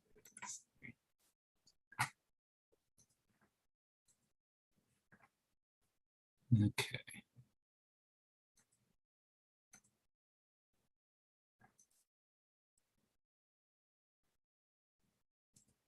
All right. Zack, are you here? Yes, I am. Great. Thanks, Ben. Hi, everyone. Zack Hart from the Institute for Market Transformation. So over the last couple of calls, we've been looking at some examples from Boston and Denver, and we're going to continue doing that by looking at the way those two cities approach the different compliance cycles for their performance standards. So as a reminder, we laid out this slide as kind of an illustration of what the Portland Building Performance Standard might look like with a final standard for every building type in 2050 of 0 carbon emissions. Then we'd start from each building's individual baseline and baseline year, whatever that year may end up being, and have some interim standards where we'd be checking buildings' progress along their individual trajectories towards that final standard of 0 carbon emissions. So the question then becomes, what is the right cycle of those interim standards? How many years should fall between those leading up to the final standard? So we'll look first at Denver. And Denver uses this trajectory approach, this similar image to the one we just saw. But their final standard was set in 2030. The reason for that is it aligns with Denver's climate action plan and the goals in there. So every building type will have their common final standard in 2030, and then Denver has 2 interim standards at 3-year intervals. So that means buildings have to show that they've met their performance their individual performance requirements in 2024 and 2027. So they have a little bit of time to see where they're performing, make a plan to improve to at least the interim standard target, and do that by 2024, 2027, 2030. So 3 years is the number we're seeing in Denver. Next slide. Now Denver realizes that it's not always going to make sense for every building to hit those interim standards for reasons that go beyond the owner's control. Or maybe it just makes a lot more sense to wait a little bit longer for a building because they have an opportunity to make building improvements more cost effectively at a slightly later time. So Denver has an alternative compliance option where building owners can make the case for a different compliance timeline, so that you can ask for a little bit of a delayed timeline of an interim standard or a final standard if, for example, the end of the life of a major system or piece of equipment is coming up, and that's a great opportunity for you to make investments. You can make a case to Denver that you should have a little bit of a delay in your compliance plan because you have a great opportunity coming up to make big savings. Same goes for a major renovation that's expected or change in a major tenant. Also for capital constrained properties, especially for affordable housing, where they're very much dependent on refinancing their mortgage to make capital improvements. That's a situation that Denver's called out as appropriate for requesting a different timeline, and they'll work with those affordable housing owners to make a timeline that works for them. Here's an example of what this could look like. So we have a building here making a lighting upgrade and building tune-up. They have an opportunity. Actually, this slide's a little off. This shows a building that kind of doesn't need that compliance option. They're under the curve the entire time. But you can imagine that the envelope upgrade that they're planning actually comes later than interim standard 1. So they're not performing as well as they need to be. That would be an opportunity for requesting a different compliance timeline. So basically moving their interim standard back a little bit, maybe a year or two, to coincide with this planned envelope upgrade. That would allow them to meet the final standard in the end. So sorry, the visuals, I think we just had a mix up in slides here. That might have been my mistake, Zach. So the reverse, I'm thinking Michael Harrison from OHSU had shared, like, what if we were on different compliance schedules or investment schedules for the work? And so it would be the opposite here. If the dotted lines are above it, that still meet the standard over time, but then working within the schedules that folks are on. Oh, there's something in the middle here. Sorry, I have an extra Denver building performance standard. Well, ignore the middle. Sorry about that. Yeah. Okay, so now we're going to look at Boston, right? So they have an emission standard. So we show the version of this slide at a prior meeting.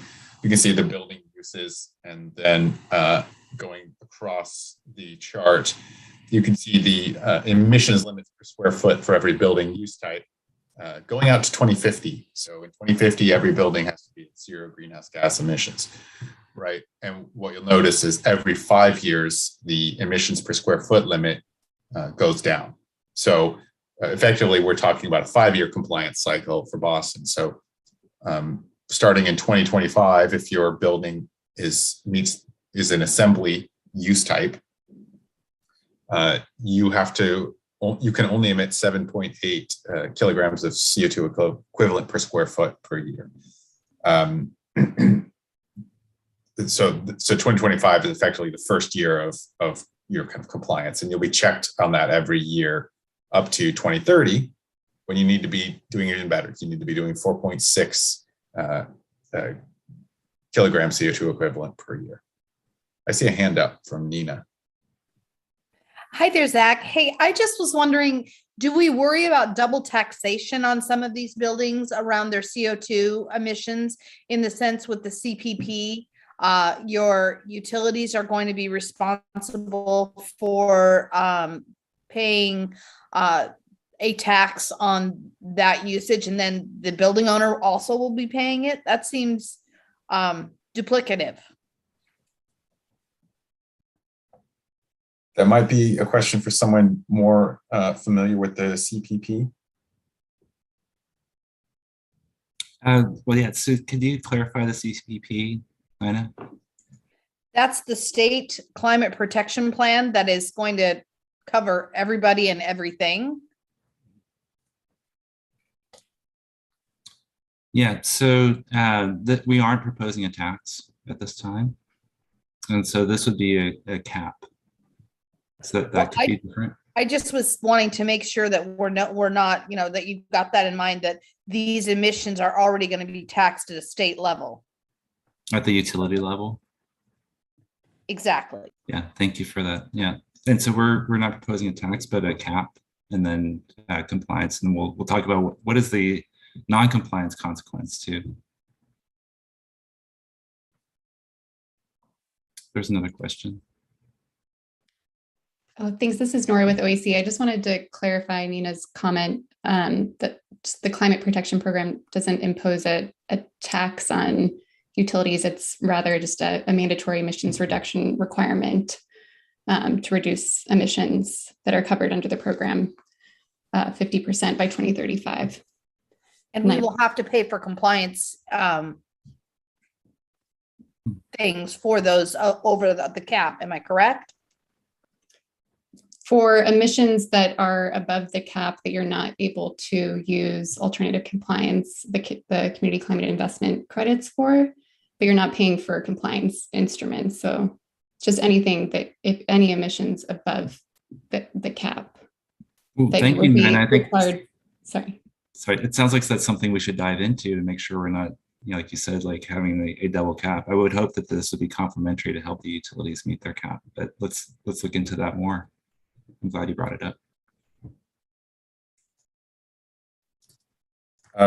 So I think one of the key points here is in Boston, we're talking about a 5-year compliance cycle. So 3 years in Denver, but a shorter, you know, they have a shorter lifetime of their policy ending in 2030.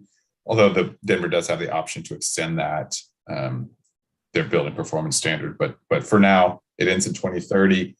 They have interim compliance cycles coming on a 3-year basis.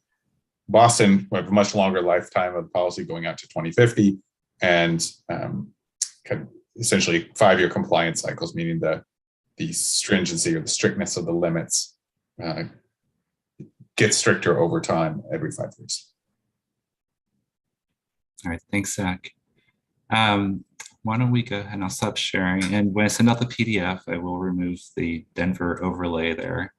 Yeah, and then do you want to collect any other questions before we go into the Q&A? Or I'm sorry, the polling? Yeah, so just one question from Tim. Wouldn't compliance with this program help the entities covered by CPP meet their compliance? That was my initial thought too, Tim. So I think we need to look at that a little closer. I'm glad that this was raised here so we can study that a bit more. Okay. So any other quick clarifying questions? Go ahead, Anjanette. As I was listening, I was thinking about what is the is it drawn out for folks as they try to meet these 5-year standards what they should do, or are they expected to have that knowledge? Yeah, so what they would need to do is, and this is a good time to clarify this, like, so if there's a carbon standard, it'd be a cap over time, and then it's intended to be flexible so that the most affordable options or the options that prevent any displacement are the options that are chosen. And so there'd be multiple ways to get there. Just in terms of carbon, one of the ways to get there would be to source renewable energy. And that could be through the utility or on-site or community-based energy. Another option is to invest into energy retrofits. In other cities, and this is a topic for the next meeting, there are resource hubs.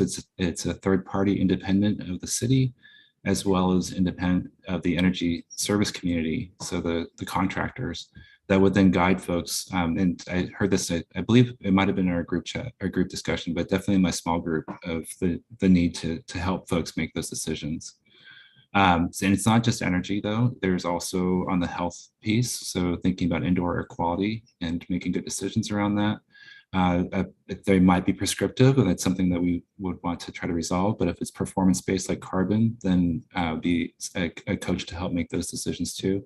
And then on temperature, likewise, if we have a maximum temperature limit for rental housing, that making a decision of an air conditioner or a heat pump or some other cooling source would be an option. So there are the ideas for performance standard is to provide many options so that owners can select the most cost-effective method that has the least amount of displacement. Great, thanks, Vin. All right, let's go into our first of two polling questions here. So, and Wing's going to open that up here in a second. So what should be the intervals between compliance cycles that make incremental progress over time through 2050? So the options here are 3 years, 4 years, 5 years, and 6 years. I'll give you all a moment to add in your responses.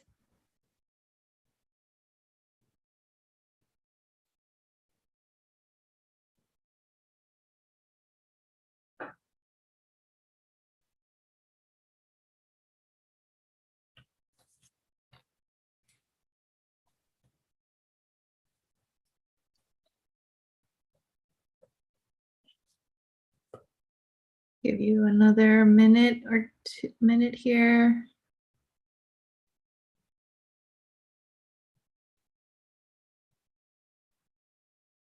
Okay. So it looks like 5 years is coming up to the top, and then 3 years, and then some folks think 4 and 6 years. So maybe let's start with folks who said 5 years. Any thoughts to share about why you chose 5 years over the others?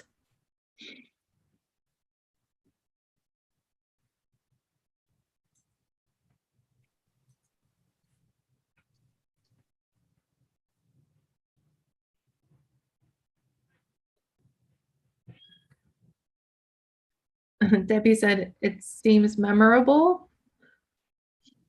So kind of an easy sort of rounded number, 5 years. I chose 5 years because I thought that would give the landlords, the owners, enough time to build their money back up to be able to make the next rounds of investment. Great, thanks, Anjanette.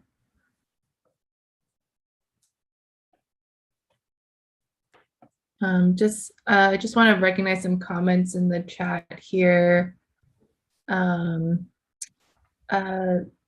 wants to understand in the most basic form of math possible based on square foot size alone the type of appropriate investments that would be needed to be made in multifamily properties to reduce emissions and meet Portland's goals. I don't know if calculations based on square foot alone will meet either objective. And there's another comment here that the science is that we need to begin a substantial downward decline in emissions by 2025. And also shorter intervals will disperse the costs out in time. Great, thanks for those comments.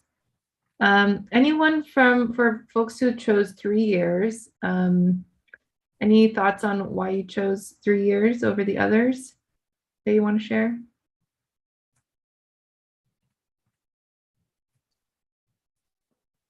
Yeah, this is Jim with Verde. I would have picked less if I could, in my opinion, just because, like, last year we had a lot of people die here in the Pacific Northwest. For me, that's like 5 more years of people being left in a vulnerable position.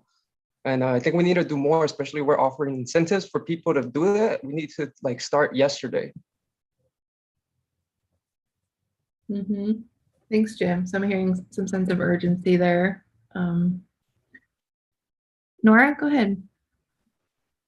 Yeah, I just wanted to echo Jim's point and some others in the chat, just recognizing what the best available science says as far as our need to reduce emissions by the end of the decade. And so, recognizing 3 years is not the end of the program, but it is a first compliance period. And so more frequent compliance windows will help make sure that we're on track to meet the goals under this program rather than waiting 5 years to reflect and consider where there needs to be improvements or adjustments as far as implementation.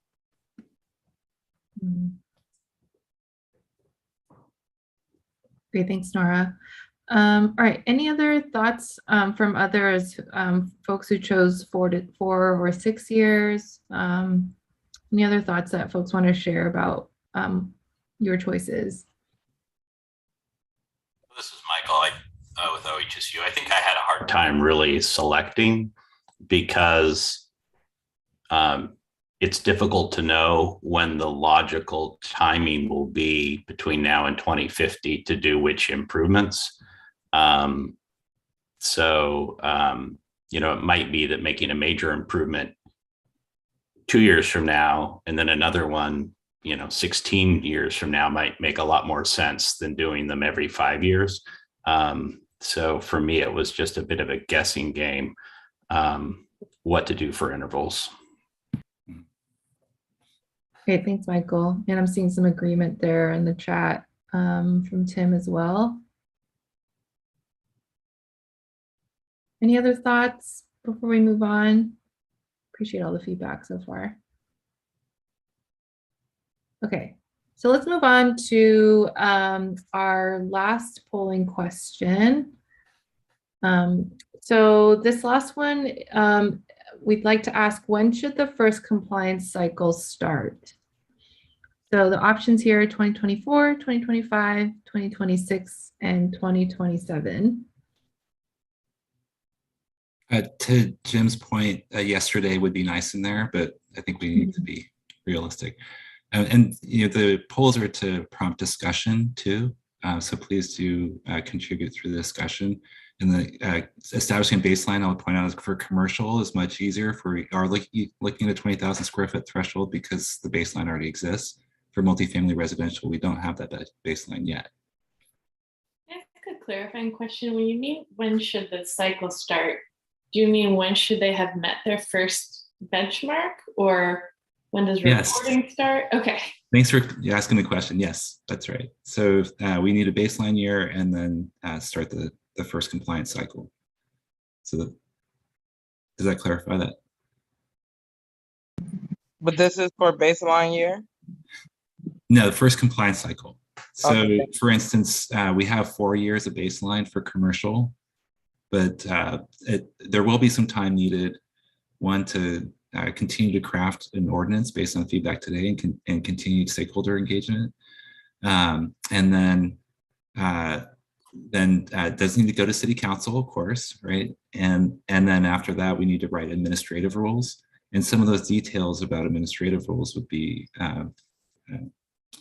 really needed to be sorted through.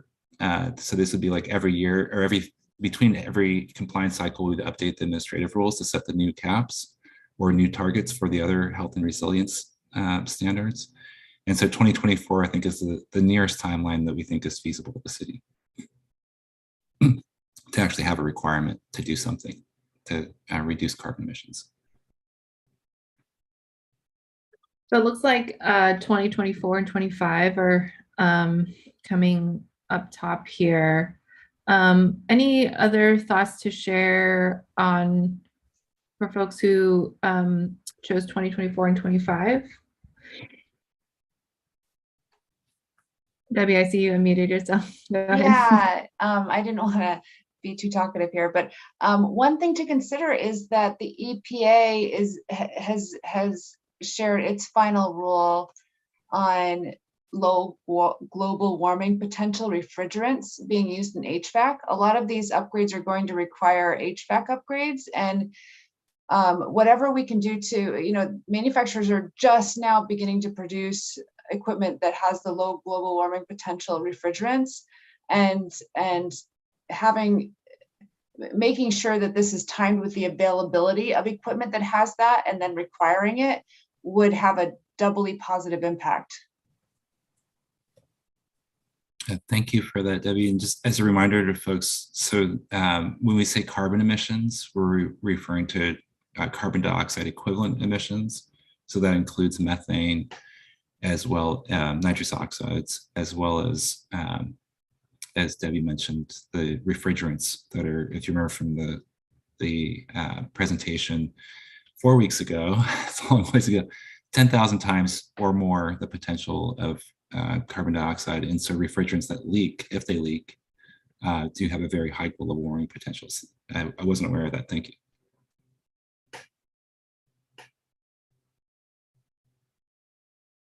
So anything to add to that? Any other thoughts that folks want to share from those who feel the earlier the better?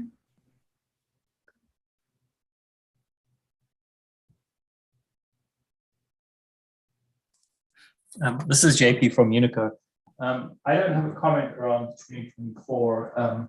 I thought maybe it was a little bit too soon, just because while I think we will share the sort of urgency working in in commercial real estate, it takes a while for capital to be allocated and for asset managers to make these decisions, and that in combination with the fact that we don't really know when the regulation will actually be made available, means that just a little bit more time will be helpful to actually making this practical for folks. That's why I chose 2025. Great, thank you. Okay, oh, go ahead, Kara. I think it depends on what is required, right? So, and what kind of penalties might be associated with this. If this could be like a little bit of a wake-up call, right? So if it's a report that's filed in 2024 and it's pretty clear then what needs to be done, that could be useful. It could be useful information, just so long as sort of everybody understands that the program's just getting up and running and there's not going to be any penalties associated with not meeting that initial target. I think maybe that I would feel comfortable with an earlier reporting date. Yeah, that's an interesting idea. Zach or Cliff, has that been used in other cities? You're asking if there are other jurisdictions that have, I think it's common for jurisdictions to require benchmarking previous to having a building performance standard kick in. And of course, Portland is already requiring benchmarking for commercial buildings. And so, yes, the answer is yes. If you're talking about having a benchmarking requirement that begins very quickly and having your first BEPS compliance cycle with the deadline that's a few years farther out, that is common. That's the standard. I think it's a little bit different. Like when we brought in benchmarking for the city, the first 2 years, it was a soft deadline, and we set up similar to the idea of having like an energy coach kind of our resource hub. We had an energy help desk that will be fired up again as we relaunch the commercial program. And so really kind of helping people come into compliance was even though there was an initial year, was the goal rather than to have any penalties. So have other cities that have building performance standards, do they have a waiver on the first year of compliance cycle on penalties? No. None of them have reached their first deadline yet because typically the cycle is the shortest cycle is Denver at 3 years. Typically it's 4 or 5 years, but none of them have reached that point yet, and none of them have announced any intention that they would waive any sort of compliance fees or payments in the first cycle. I know the Washington Clean Buildings Act is 2026, and their fines are quite significant. But again, because it's 2026, there is some time for building owners to make plans to reach those targets. I got a message that David had a comment here. Go ahead, David. Oh, thanks, Erin. Yeah, I guess one factor that I was trying to think through is whether there would be any kind of early action kind of incentives to try and get folks to comply prior to the regulations kicking in. Because if there is going to be any incentive program, then you'd want to have a little bit of time for them to be able to utilize those incentives before the regulations kick in.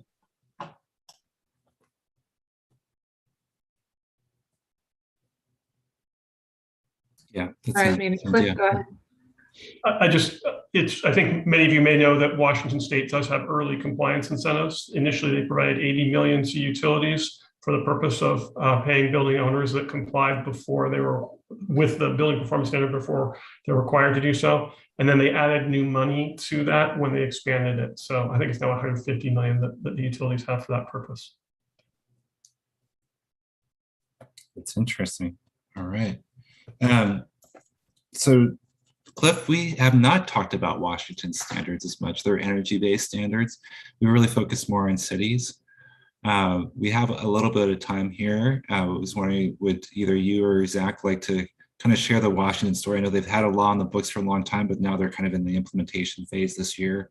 And we don't need to go into Seattle, but our counterparts in Seattle are working on the exact same thing. They're in the stakeholder process, just like us right now. And they need to balance what's currently out for Washington, although they are more carbon focused in Seattle. David, Cliff or Zach, would you mind giving us 1 or 2 minutes on what's happening in the state of Washington? Sure, I'll start and then Zach can pick it up. I think Zach is actually more familiar with the Washington state law than I am. So Washington State passed their building performance standard. They were the first state in the country to do so. They passed it back in 2019, and their law is based on site energy use intensity as the metric, and it has the 5-year cycles, and it's based heavily on ASHRAE standard 100. ASHRAE used to stand for the American Society of Heating, Refrigeration, and Air Conditioning Engineers.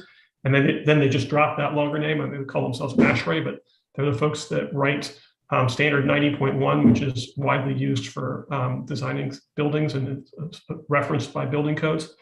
And they have mechanisms in place for building owners that have trouble cost-effectively meeting the standard to have bespoke requirements set for them. Their law initially applied only to commercial buildings and not to residential buildings, but they recently, in March, I believe, passed a law to expand it to multifamily buildings as well, with a floor of 20,000 square feet. But it phases in first for buildings over 50,000 square feet, for commercial buildings over 50,000 square feet. And then in 2031, multifamily buildings over 20,000 square feet and commercial buildings between 20,000 and 50,000 square feet will be required to begin their compliance cycle. Zach, do you want to add to that? The only thing I would make a slight clarification that they actually phase in the buildings, commercial buildings, 50,000 square feet and up in over 3 years, starting with the largest buildings. I think it's 220,000 square feet are due in 2026. And then it's some, I can't remember the next size threshold, but it's kind of the middle size buildings. And then in 2027, then 2028 is buildings 50,000 square feet to the next threshold are due. So they kind of spread the effort out over time for managing all that. Obviously, it's a whole state worth of buildings. It's a lot, but that's one thing to maybe think about is phasing in by size or some other factor. So you could start with a smaller pool of the total buildings moving, relatively quickly, maybe in 2024 or something like that, and then smaller buildings coming in a little bit later. It's just another aspect to take into consideration. And one thing to think about in terms of phasing is to make sure that there's the workforce available to improve all the buildings so that they can comply. You want to send as strong a signal as quickly as possible so that people will enter the profession, and hopefully there's workforce development available so that you can have disinvested communities can be well represented in the new people that are getting these new jobs. But it helps to spread out some of the deadlines so that you don't have a situation where all the buildings have to do everything in 1 year and there's just not enough people to help them all do that. That is a great segue. Irene, do you mind if I wrap it up here? Yeah, go ahead. Okay. Let's pull up a note here.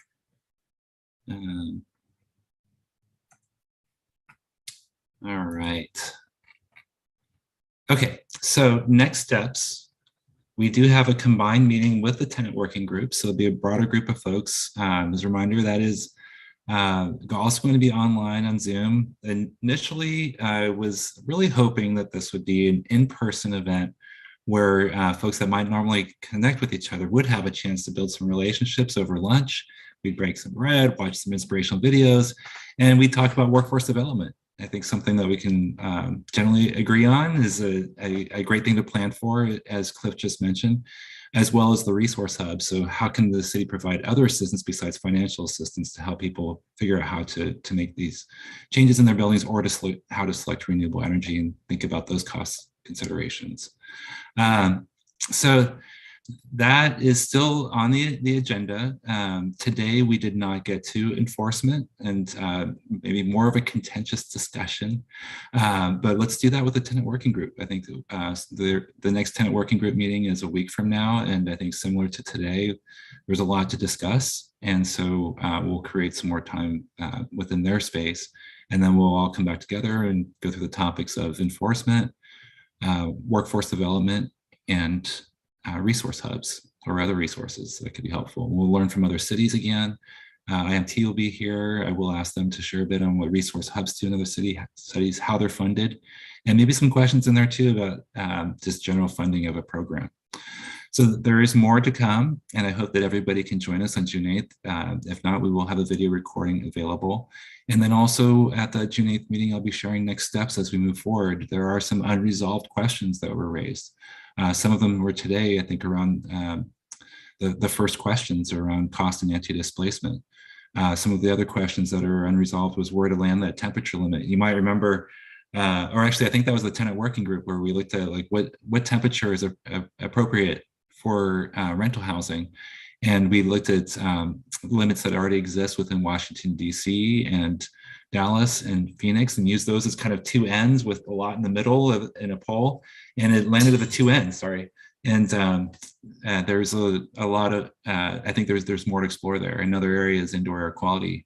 We talked a lot about some different options, and we wanted to get a little clearer about performance standards that are, I think, much easier to think about in terms of carbon standards and temperature standards. But when it comes to indoor air quality, it's a little more challenging because the monitoring for that is not as straightforward. So maybe it's prescriptive options, which I think I heard that earlier is when you said bespoke, Cliff, I think you meant prescriptive options, right? So that, I think that's, did you say bespoke earlier? I didn't mean prescriptive. I meant a situation where if a building can't meet the performance requirement, which is sort of standard under the Washington state law, then they can have special requirements customized to their conditions based on a process that's established by their law. So not prescriptive, but custom or bespoke. So custom, similar to the alternate compliance option. Yes. That gets to some of the points made earlier about having to match the cycles that folks are already in for improving buildings. So that's there's more to come on that date, June 8th. So we hope that you will join us, and then there's next steps on how we plan to work through some more details here will also be announced at that time. So we'll hope to continue to engage with you all, and I just wanted to thank everyone for the time you put into these 4 meetings. A lot was learned on our end. I think a lot was learned on hopefully all the way around. These polls today weren't about like, let's make the decision and get consensus here. They were really about like, let's explore some of the issues around different compliance cycles, looking at many different ways at different covered building sizes. And so very helpful. Thank you for the rich discussion on it. I think it was that made more sense to do that and to set of small groups and report back. Yeah, so there is more, and I did want to thank not only everybody here, but also I wanted to especially thank Irene, who came in on the fly when Marty got sick and held the space here today. I wanted to thank Wing. I feel like I'm at the Academy Awards right now, so at some point Irene's probably going to play music and cut me off. But I'm looking at the clock too.